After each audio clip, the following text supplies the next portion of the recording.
All right, we're now in the segment of Awani Green Action, where the large-scale solar LSS program tender will be closed at the end of this month and will be announced in January next year, which will pave the way for the construction of new solar farms. Tender winners need 6 months to finalize financing with the bank. After that, the installation work will start around July 2025, and currently the solar industry players need around 60,000 workers to ensure the project is completed by December next year.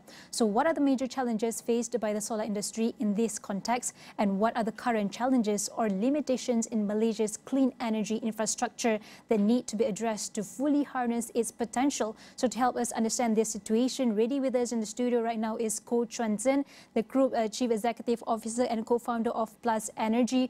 All right, firstly, perhaps maybe you can share how achievable it is or how feasible it is for industry in Malaysia to implement energy-saving measures like solar, for example, and considering the initial investment and also potential barriers right now. All right. I would say Malaysia definitely in the geographical situation, we are in quite a good location that always full of this very rich sunlight. So Malaysia is one of a country, I would say, around the world, and also in the region that really suitable for renewable energy, like especially in solar energy. So however, when we heard about solar energy, the first perception is always it's very costly, like the initial investment cost barrier is what you mentioned. However, I would say in the past 12 years, with a different Malaysia initiative from public and also government, actually it has really reduced a lot of this barrier. So for example, like we have this regulation called feed-in tariff in the early time, and right now we call NEM, net energy metering. So it will be able to make us able to save energy and also to offset on our bill. Yeah, so it's a one-to-one offset for the rakyat, and also we are able to save the S&P price for this industrial factory. So you were able to see there's a lot of these factory and also residential houses go for solar energy. At the same time, actually, there's also lower down this initial barrier through the different government incentive. For example, like Green Investment Tax Allowance, GITA or GITE. So all this actually able to help the company who invest in renewable energy like solar, able to save their capex through the investment from their profit. So actually this able to shorten the payback period for solar system. So for example, right now, if let's say for a factory, when they invest in solar energy, with this Green Investment Tax Allowance, they will be able to shorten their payback period. Last time, probably about 10 years ago, it's about 7 to 8 years. And right now, it can be 3 years or less than 3 years. So the life cycles of solar is 25 years. So which means from 3rd years onward to 25th years, yeah, about 22 years, you'll be able to enjoy the free energy for that X% of your energy, this energy saving is something pretty good. And the other one is right now there's a couple of those affordable solar plan. For example, like Plus Energy, we also one of them who provide like zero capex for factory industrial use. At the same time, we also provide like rent to own model for homeowner to use. So which means our client, they don't need to fork out a huge upfront cost through every month saving. They are able to like rent to own the solar system, like how we pay for the water machine, rent for a water machine in Malaysia for house. And for factory, actually, we will sell them the energy like about 20% cheaper from TNB tariff rate.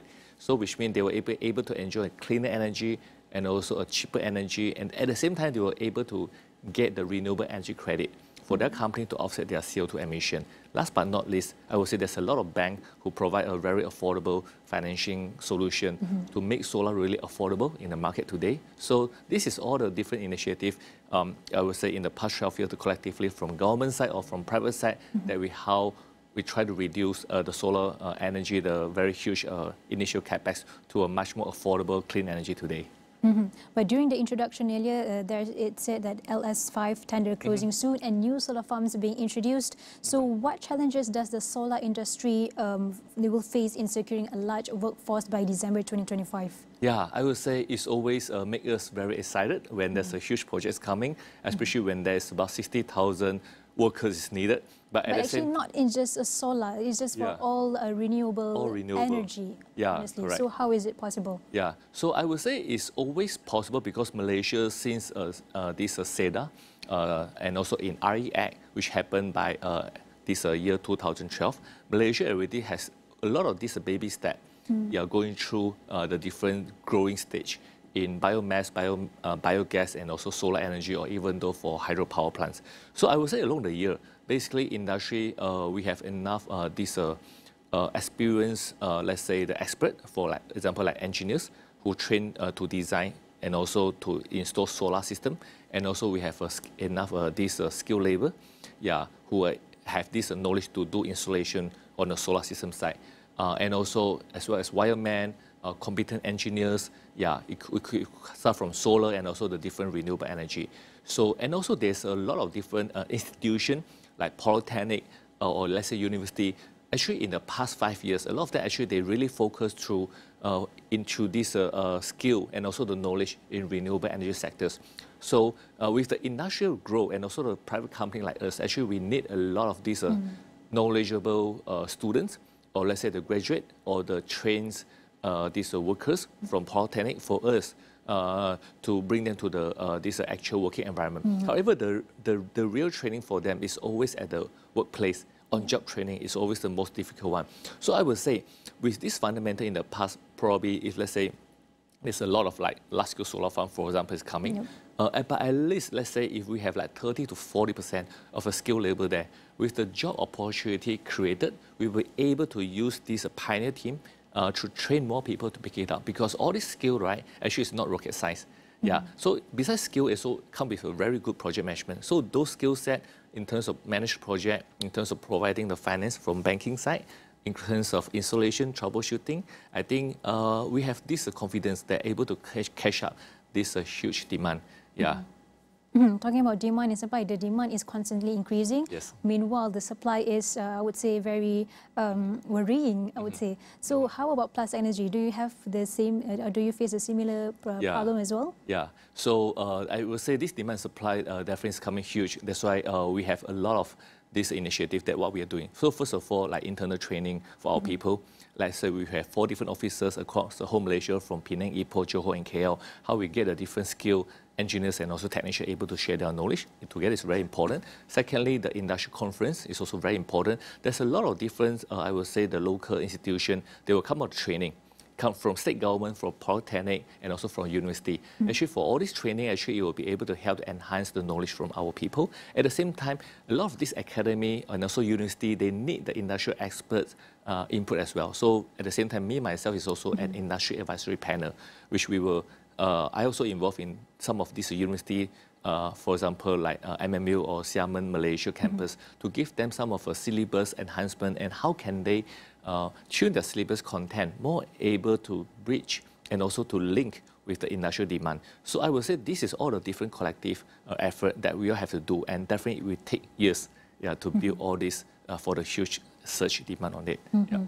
And besides having this problem, which is the amount of workforce, the supply and demand of workforce, Malaysia faces 2 challenges in its low-carbon energy transition, which is to provide immediate value and building an ecosystem for 70% in renewable energy by 2050. So despite this steady growth in renewables, Malaysia needs to improve energy efficiency and also diversify its sustainable energy mix to address these environmental concerns. So how can Malaysia overcome this public and also private sector resistance to achieve that 70% renewable energy target by 2050?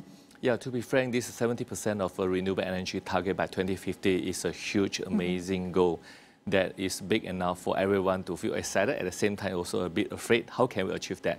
So I would say, however, we really like this Malaysian government, the NETR, which is a National Energy Transitions Roadmap, this program. It's a blueprint that printed out very well for us to know where's the goal. So with this goal there, I would say on private and also on government sectors, even though on the regulation side, everyone are moving towards to this goal. So how can we really achieve that? I would say actually in the past, we were able to already see some of organic, I will say, this growth on the private sector. So for example, we do understand that Malaysia, the highest subsidies from government side on energy side. So when the government, definitely we have a much better planning on the budget. Definitely we are reducing these subsidies on the energy side in the past few years. So at the same time, the good things is when we are taking off some of subsidies, mainly for those industry and also like the TNB bill for home, like more than 200 ringgit and above, which is less impact to the rakyat. But at the same time, there's a solution in, which is there's a solar system. Because solar system price has reduced a lot in the past 10 years. Right now, it's really, really affordable. And the price is very similar as TMB, our energy generation price. It's something that we can, I would say, replace. So that's why this becomes an alternative energy solution in the market. So when this transition in terms of reducing the this government subsidies on the energy bill, at the same time, we also have this solution to make solar more affordable to the public, to the factory, to the business, and also to those rakyat who are paying the bill more than 300 ringgit and above. That's an option for them to move towards. So people always will move to the new solution with pain. So when we are facing high energy bill, we need to save energy, then we will move to solar energy. So right now, we will say most people who are moving into the energy transition, how to really accelerate it, is always start from a pain. So when business owner, when homeowner want to reduce the bill, solar energy gives them a good benefit. So when they move to that, they enjoy the benefit from that. So that's a step one. Second step, definitely for those affordable solution and also banking solution, make solar rate affordable, also is their peace of mind. So they don't need to worry so much. They can have a very good financial planning to have positive cash flow. So for company, for personal, actually something good. So last but not least is something very important, which is what is the gain? Because we have been taught about how to make the transition, right? There's always pain and also the gain, which is the carrot part to motivate people. So like government, they also ask for a lot of factory and also a lot of corporate right now today, especially those listed companies, they must be ESG compliance, compared to ESG, those targets. So one of it is, start from E, is about environment, it's about energy saving, it's about CO2 emissions. So with this target there, for those big corporate or on the listed core, they need to be a role model to set a standard. That's why in the past 2 years, we see there's a lot of big corporate really go all out for renewable energy, especially like solar installation, to lower down at this energy bill. At the same time, they would like to have this renewable energy credit to make their company really low in carbon emission. Last but not least, something coming potentially, which we are not sure when, is carbon tax. When carbon tax happen, right, it will make all the company able to know and aware CO2 is a cost in our P&L, because none of us really treat CO2 as a cost in the past. So when there's the consequences there, that we know we need to pay for the CO2 if let's say our CO2 emission is still quite high. So like Singapore already implement this. So it will make people have more awareness to really embrace on clean energy. So I would say this is all the pain and also the gain side from how for government, how they create and also motivate more people to go green. All right, Mr. Goh, we have a lot more questions to ask, but sadly we only have about 2 minutes left. Sure. But perhaps before we end this discussion, we have an ETR just now that you mentioned earlier, National Energy Transition Roadmap. But how, what are the specific metrics that should be used to measure the progress of this framework, and what are other policy measures that are essential to foster the growth of the net energy transition in Malaysia? Energy transition in Malaysia, I would say definitely the measurement has to come from ST and also from TMB side. So for ST Energy Commission through Hanjang Tenaga, definitely they have all this data and record in the past few years, which they know like 100% of energy from traditional energy, 100% of energy from clean energy, and how they break down into like solar, hydro, biomass, biogas. So I would say we are able to see all this data, which announced from year to year for us to know where are we right now, how can we really grow from year to year. So those are, I would say, a very solid and also a very much this mature measurement system. So I would say definitely for more potential policy to come, right, beside net energy metering, beside LSS, what we are looking forward is also like third-party access, which is able to liberalize the Malaysia energy market. So we are pretty look forward for this TPA, third-party access announcement. All right, that was Koh Chuan Jin, the Group CEO, Chief Executive Officer and Co-founder of Plus Energy. Thank you so much for coming to our studio this morning. Fruitful discussion earlier, and we can find the whole discussion on all of our digital platforms.